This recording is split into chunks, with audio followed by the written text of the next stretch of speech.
Днес, заедно с Коко, ще продължим приказката Горската аптека. Сивия вълчан съм аз, за лекарство идвам тука. И пред малката каштурка седна вълчо на тревата, а горката костенурка бързо скочи от кревата.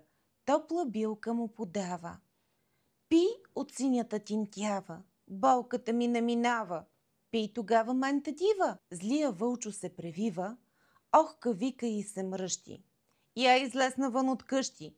Тебе искам да изям. Ще се излекувам сам. Костенурката заплака.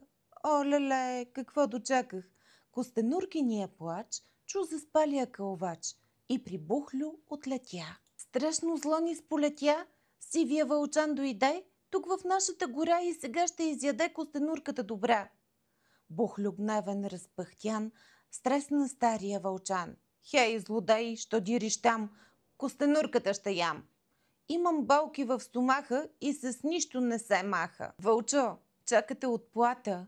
Ти забравяш добрината и от тази разправия стана страшна олелия. Закрещяха разни птички и дотичаха сърнички.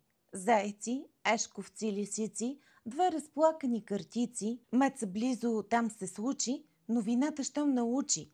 Пред вълчана тя застана и му рече с закана. Вълчо стари, има и срама, грешката ти е голяма. Кой през миналата зима излекува твоите рани? Ние всички сме дружина, костенурката ще браним. Който може, както свари, по гърба ще те нашари, с ногти, с камъни, стояги. И злият вълчо с вой избяга. А добрата костенурка в дървената си каштурка още дава лек съвети на животни, птици клети, и на здрави, и на болни. Нека всички са доволни. Ако ви хареса приказката за Горската аптека, прочетена от мен Пепи и моята приятелка Коко, абонирайте се за нашия канал, за да не пропуснете нови интересни приказки.